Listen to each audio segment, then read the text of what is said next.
ketika itu diberikan negara gaji yang jauh lebih dari cukup, pada saat yang sama kesehatan, pendidikan, keamanan, sandang, papan, pangan mereka dijamin oleh negara, masih korupsi, disitulah maka kemudian negara akan mengambil tindakan yang tegas.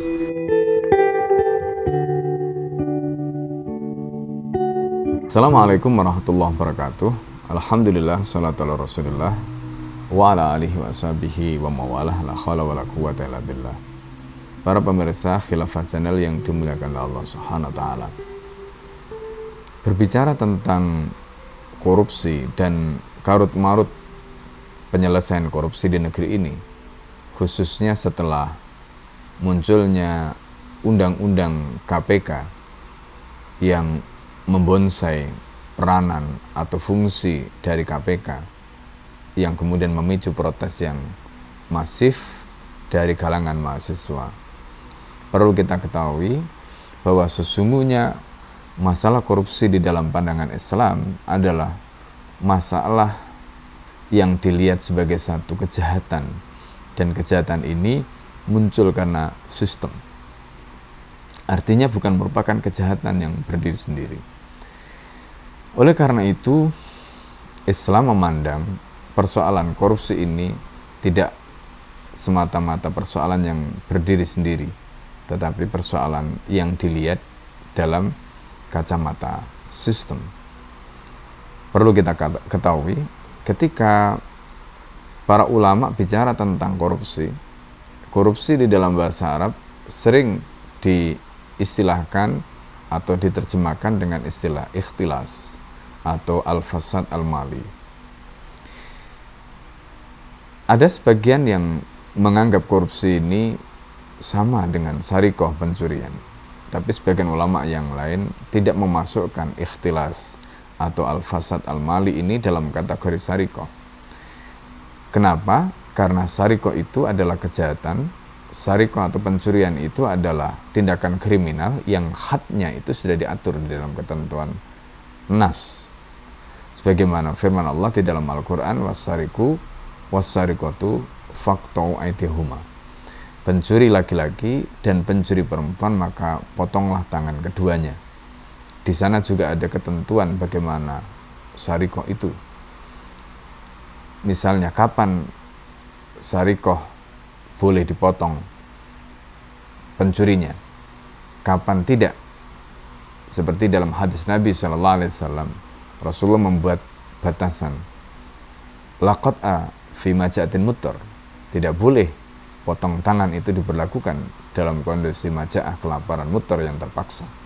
Yang kedua, laqat'a fi rub'i dinar, tidak ada hukum potong tangan ketika orang itu mencuri illa fi rub'i dinar, kecuali pada 1/4 dinar.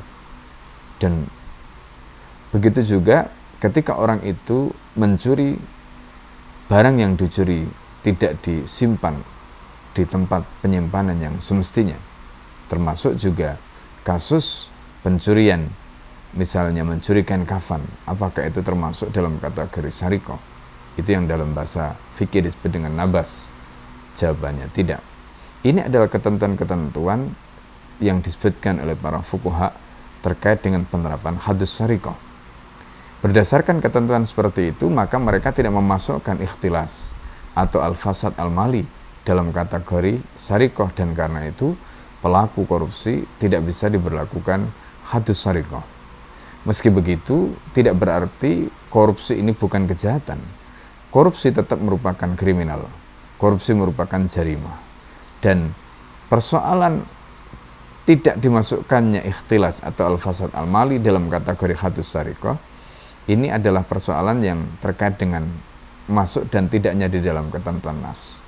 Tetapi yang pasti persoalan korupsi ini adalah masalah serius, dan karena itu hukum atau sanksinya itu bisa dimasukkan dalam kategori ta'zir yang diserahkan kepada qadhi.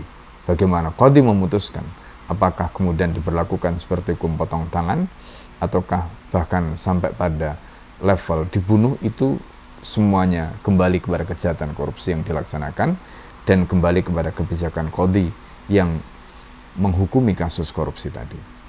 Tetapi di dalam sistem Islam tidak ada peradilan khusus tipikor.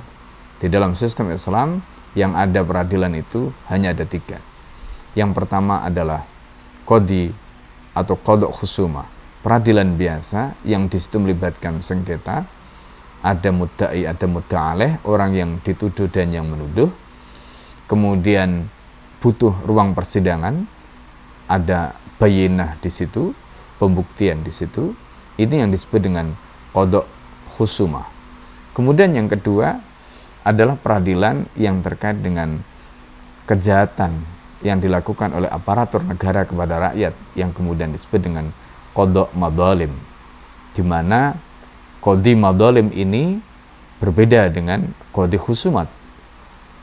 Begitu juga yang ketiga, yaitu kejahatan atau pelanggaran yang dia tidak membutuhkan penuntut, dan ini dilakukan bisa di pasar-pasar. Nah, termasuk sebenarnya kejahatan korupsi yang kadang-kadang antara pelaku dan artinya mereka yang terlibat, baik itu yang melakukan korupsi atau yang menyuap, termasuk yang menerima suap, kadang-kadang mereka sepakat. Ketika ada kesepakatan di antara pelaku, baik itu yang menerima maupun yang memberi suap tadi, maka bagaimana caranya mereka bisa dibawa ke pengadilan? Dalam kasus seperti ini, ketika tidak ada yang mengadukan, ketika tidak ada yang mendakwa, maka wilayah seperti ini adalah wilayah khizbah. Dalam kasus ini masuk peradilan yang disebut dengan mukhtasib atau peradilan khizbah. Selain 3 peradilan itu, yaitu khusumat, madzalim, dan khizbah, tidak ada jenis peradilan yang lain. Nah, dalam kasus tipikor atau kejahatan tindak pidana korupsi, apakah tindak kejahatan tadi itu dilakukan dengan suka sama suka, sebagaimana dalam kasus yang memang ditangani oleh khizbah tadi, ataukah kejahatan itu dilakukan dengan melibatkan pihak lain, di mana ada pihak penuduh dan yang tertuduh, dan begitu seterusnya, sebagaimana dalam kasus pencurian misalnya, atau masuk dalam kategori madzalim, di mana aparatur negara misalnya mereka melakukan intimidasi dengan permintaan imbalan, dan begitu seterusnya. Dalam kasus-kasus seperti ini, sebenarnya 3 peradilan tadi sudah cukup untuk menyelesaikan tindak pidana korupsi. Tidak membutuhkan pengadilan khusus. Oleh karena itu, bagaimana persoalannya kemudian korupsi dalam pandangan Islam ini bisa diselesaikan dengan tuntas? Kunci yang pertama adalah ketakwaan. Karena adanya iman yang menjadi pondasi individu, iman yang menjadi pondasi masyarakat, iman yang menjadi pondasi negara, itulah yang kemudian menjadikan kehidupan baik itu individu, masyarakat maupun negara tadi itu berjalan sesuai dengan track ketentuan hukum Allah Subhanahu wa taala. Dalam sebuah hadis Rasulullah SAW menyatakan, la yasriku as-sariku wa huwa mu'minun. Seorang pencuri tidak akan mencuri ketika dia beriman. Ini maknanya peran iman yang begitu luar biasa. Begitu juga kalau hadis ini kita analogikan pada kasus kejahatan yang lain. Dalam riwayat yang lain Rasulullah juga menyatakan, wala yazni az-zani wa huwa mu'minun. Tidaklah berzina orang itu ketika berzina, pada saat dia berzina dalam keadaan beriman. Artinya apa? Artinya bahwa iman itu punya pengaruh yang kuat. Kalau pengaruh iman itu kuat, maka tidak akan mungkin orang itu berzina. Kalau pengaruh iman itu kuat, maka tidak mungkin orang itu mencuri. Kalau pengaruh iman itu kuat, maka tidak mungkin orang itu korupsi. Itulah konteks la yasriku as-sariku wa huwa mu'minun wa la yazni az-zani wa huwa mu'minun. Maka dalam kasus seperti ini, iman itu menjadi pondasi bagi individu. Iman menjadi pondasi bagi masyarakat, dan iman itu menjadi pondasi bagi negara. Individu yang memiliki keimanan, dia punya muraqabah, ada kesadaran bahwa dia diawasi oleh Allah. Ada di dalam benak dia tertanam kesadaran, inna rabbaka labil mirsad, Tuhan kamu selalu mengawasi kamu. Tidak hanya sampai di situ, bahkan kemudian Allah menyatakan ya'lamu ma baina aydihim wa ma khalfahum. Allah Maha tahu apa yang ada di depan mereka, wa ma khalfahum, dan apa yang mereka sembunyikan di belakang. Di dalam nas yang lain Allah juga menyatakan, yauma idzin tuhaddisu akhbaraha. Di mana hari kiamat itu nanti bumi dan apapun yang kita tempati, apapun yang kita pernah gunakan sebagai tempat kita berpijak, semua akan menceritakan apa yang pernah kita lakukan di atasnya. Bagaimana mungkin kita berkutik di hadapan Allah SWT? Tidak akan mungkin. Itu adalah iman. Maka ketika orang itu memiliki keimanan, memiliki ketakwaan seperti tadi, maka apapun yang dia lakukan itu semuanya akan terkawal, semuanya akan terjaga. Dengan apa? Imannya. Itu kalau punya keimanan. Dan karena itu Islam mengajarkan konsep yang disebut dengan masul mada birruh. Bagaimana perbuatan itu merupakan aktivitas fisik, mada.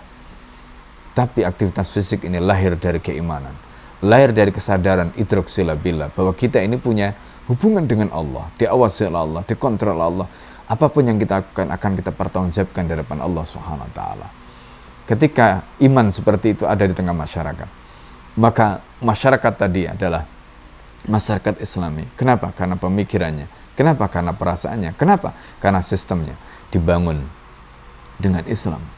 Begitu juga ketika iman itu ada pada negara. Maka ketika negara itu dibangun dengan akidah Islam, maka yang menjadi patokan adalah halal dan haram. Maka menjadi standar itu adalah hukum Islam. Pada saat itu pelanggaran terhadap hukum Islam otomatis tidak akan terjadi karena negara menjalankan hukum Islam tadi.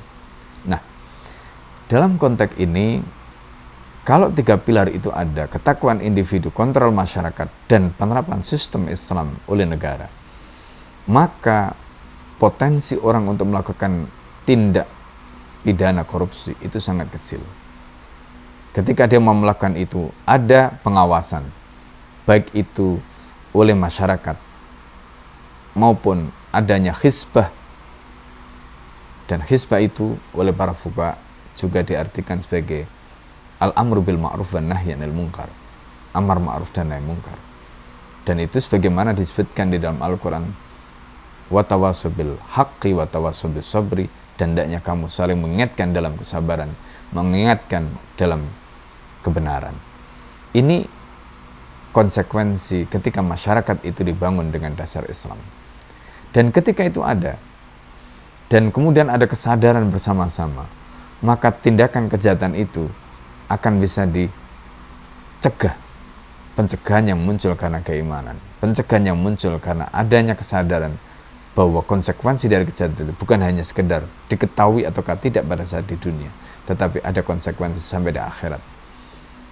Dan ketika mereka melakukan kejahatan itu dan kemudian terbukti, maka negara bisa menjatuhkan sanksi, dan sanksinya dikembalikan kepada qadhi. Qadhi bisa mengambil tindakan takzir sebagaimana kasus Sariqah tadi. Ketika sanksi itu diambil, maka sesungguhnya itu dilakukan ketika semua pintu-pintu tadi sudah ditutup. Bagaimana caranya supaya pintu tindak pidana korupsi itu ditutup? Apa menjadi penyebab terjadinya korupsi? Mungkin karena orang itu korupsi disebabkan faktor ekonomi. Maka negara memberikan jaminan ekonomi, sandang, papan, pangan, pendidikan, kesehatan, dan keamanan, semua dijamin oleh negara. Masih korupsi, apa masalahnya? Gajinya kurang. Aparat yang bekerja bersama negara, bekerja kepada negara, maka mereka mendapatkan gaji, dan gaji yang diberikan oleh negara kepada mereka jauh lebih dari cukup. Ketika itu diberikan oleh negara gaji yang jauh lebih dari cukup, pada saat yang sama kesehatan, pendidikan, keamanan, sandang, papan, pangan mereka dijamin oleh negara, masih korupsi, disitulah maka kemudian negara akan mengambil tindakan yang tegas, yaitu dengan menjatuhkan sanksi. Dan sifat atau karakter dari sanksi yang diberlakukan Islam itu dua. Dia bersifat jawabir, memaksa mereka yang melakukan tindakan kejahatan tadi, dipaksa sehingga akhirnya dia kapok, menyesal seumur hidup, dan tidak akan melakukan lagi. Itu fungsi yang pertama. Dan yang kedua, dia berfungsi sebagai zawajir, untuk mencegah. Artinya bagi mereka yang akan melakukan, dengan melihat apa yang sudah terjadi pada orang yang telah melakukan kejahatan itu, mereka akan berpikir 1000 kali untuk melakukan kejahatan yang sama, karena mereka tidak ingin jatuh pada lubang yang sama sebagaimana yang dialami oleh orang yang lain. Begitulah cara Islam menyelesaikan korupsi, sehingga korupsi itu bisa tuntas dan akhirnya kejahatan tindak pidana korupsi ini bisa diberantas hingga ke akar-akarnya. Hadanallahu wa iyyakum ajmain. Assalamualaikum warahmatullahi wabarakatuh.